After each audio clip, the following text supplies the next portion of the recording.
Apa bedanya Salafi dan Sururi? Bukankah mereka juga mengajarkan sunnah? Hadirin kaum muslimin rahimani war jami'an. Perbedaannya sangat nyata dan jelas. Perhatikan. Saya akan berikan contoh. Kalau seorang melihat secara zahir pakai jubah, jenggotan, celana cungklang di atas mata kaki, istrinya juga bercadar, bahkan kitab-kitabnya juga sama, Ushulul Thalatha, Kasyubuhat, Kitabut Tauhid, ya, bahkan juga syekh-syekhnya sama di Madinah, bahkan mereka lulusan Jamiah Islamiyah. Kenapa ditahdir? Perhatikan ke sini kaum muslimin. Perbedaannya apa yang tadi kami sampaikan di atas, mendasar sebagai dasar yang benar. Sunnah Nabi tidak kompromi dengan bid'ah. Sebelum bid'ah muncul, Nabi sudah mentahdirnya. Sebelum Khawarij muncul, di waktu itu yang ada adalah siapa? Dzul Khuwaisirah. Rasul mengatakan, saya khuruju min didi hadzal rajul, akan keluar dari keturunannya orang ini, Khawarij. Yang mereka ini siapa? Mereka kilabun nar. Apa kilabun nar, Pak? Anjing-anjingnya neraka. Mereka ini adalah sejelek-jelek bangkai dibawa ke langit. Kalau aku mendapati mereka, aku akan bunuhi mereka sebagaimana Allah membunuh kaum 'Ad.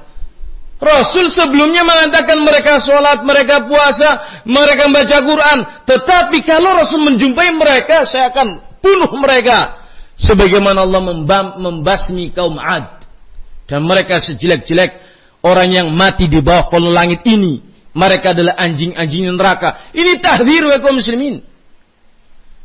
Peringatan Nabi kepada bid'ah dengan tegas.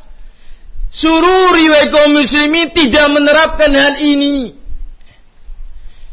Karena itu Sururi bisa bergabung dengan berbagai macam pihak-pihak dolal di daurah-daurah mereka, di acara-acara pengajiannya mereka. Yang paling nampak sekarang ini, mereka menggurukan Ali Hasan Abdul Hamid Al-Halabi, yang dikenal dengan Halabiyah atau Al-Halabi, Ali Al-Halabi. Orang ini ditahdir oleh para ulama di zamannya Syekh bin Baz masih hidup, 98 kurang lebih beliau meninggalnya sekitar itu.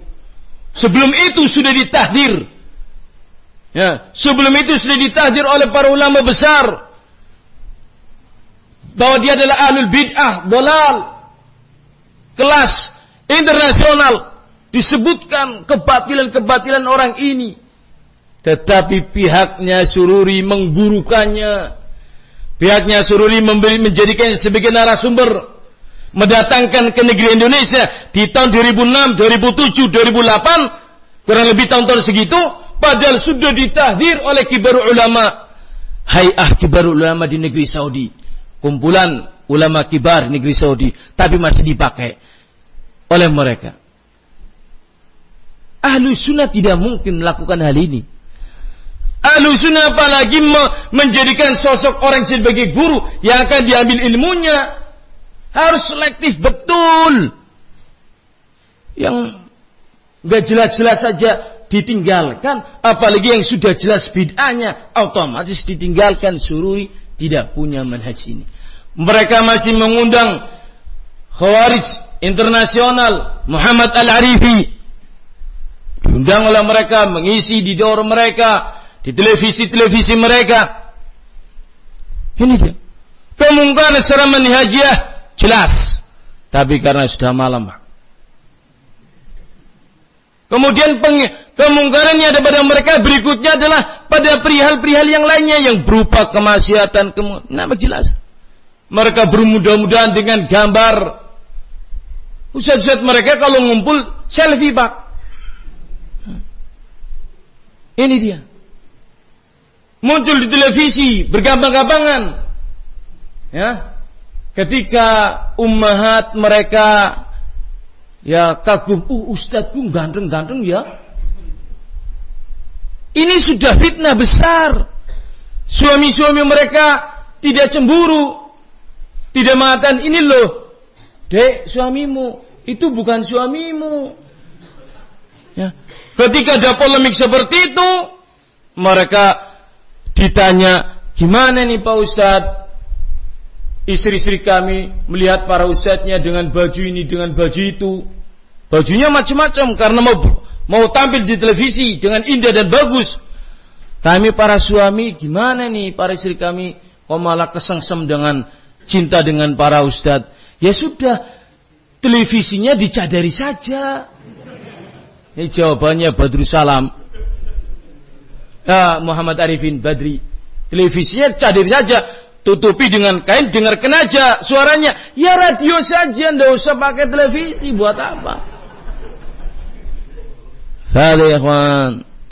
Kemudian mereka mulai dekat antar akhwat ikhwan. Saya mendapatkan mereka itu taklim seperti ini, perempuan semua di hadapannya. Kalau sekarang ini laki-laki di depan saya, di tempatnya mereka perempuan semua. Inna lillahi wa inna ilaihi raji'un. Semakin jauh, semakin jauh. Sehingga suara mereka, kami di atas sunnah. Di atas sunnah yang mana?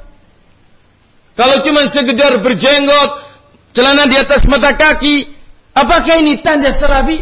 Bukan, ini di antara sunnah Nabi. Tetapi bisa jadi ketika seorang melanggar manhaj salaf dalam beberapa prinsip, maka dia bukan salafi. Khawarij berjenggot Pak, berjubah. Antum kalau ke Nusa Kambangan, melihat orang-orang teroris, rambutnya panjang, jenggotan, jubahan, seperti kita, tidak ada bedanya secara fisik.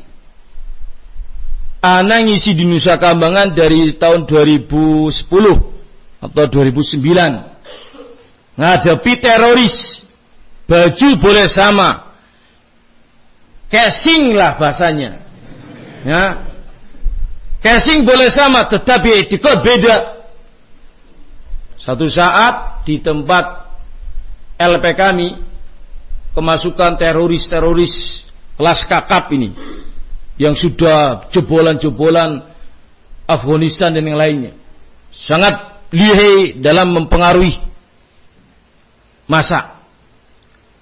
Kita rapat di waktu itu dengan Kalapas, dengan Kasih Binadik dan beberapa pejabat pegawai, minta langsung Pak Ustadz tolong bahas Khawarij di tempat ini, bahaya teroris di tempat ini, karena kami khawatir masuknya teroris ini akan membawa dampak negatif kepada napi yang lain. Mereka paham, kita ini salafi.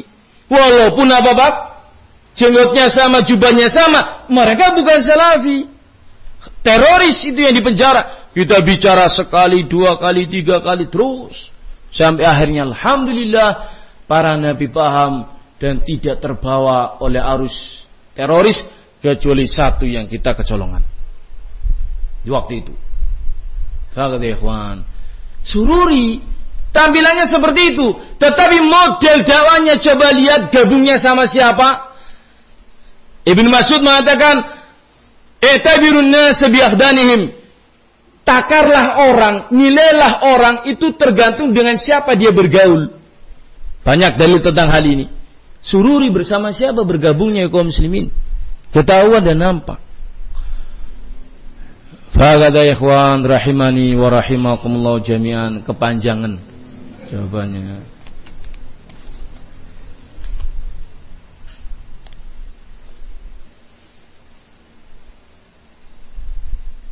Pertanyaan, mohon jelaskan apakah pertanyaan malaikat kepada mayit di dalam kubur hanya ditanyakan 3 perkara saja.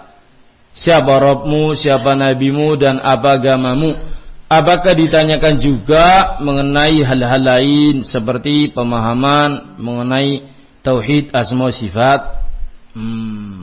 Hadirin kaum muslimin jami'an, pertanyaan malaikat cuma 3. Man rabbuka wa man nabiyuka wa ma dinuka. Barakallahu fikum. Mumpung ingat, pertanyaannya apakah juga ditanyakan perihal lain seperti pemahaman tauhid asma sifat? Barakallahu fikum. Ini diantara subhatnya, diantara kerancuan subhatnya Sururi. Ya walaupun saya tidak tahu yang sahabatannya bukan nuduh sururi, Pak. Ya. Apa syubhatnya mereka? Syubhatnya mereka, gak usah bicara sururi, gak usah bicara ikhwan muslimin, gak usah bicara bid'ah-bid'ah. Gak ditanyakan oleh malaikat di dalam kubur. Gak ditanyakan. Pertanyaannya, siapa Rabbmu, siapa nabimu, apa agamamu? Gak ada yang tanya malaikat bid'ah apa, gak ada. Sehingga gak usah bicara bid'ah-bid'ahan. Sudah kita talim saja. Urus teman dengan salafi bid'ah, gak usah ambil pusing. Kata mereka seperti itu. Hadirin kaum muslimin, pertanyaan man rabbuka menuntut Anda paham asma wa sifat. Menuntut Anda paham tentang rububiyah, uluhiyah. Menuntut Anda mentauhidkan dalam semua pihak, dalam 3 hal ini. Mentauhidkan. Di antaranya pembahasan asma wa sifat ini. Kalau tidak, Anda nggak akan bisa menjawab man rabbuka. Demikian pula ketika pertanyaan wa man nabiyuka, siapa nabimu, nggak akan bisa jawab kalau Anda ahli bid'ah. Karena ahli bid'ah itu bukan mengikuti nabi, tetapi mengikuti guru-guru mereka.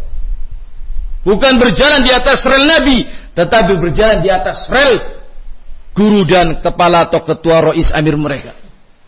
Anda tidak akan bisa menjawab.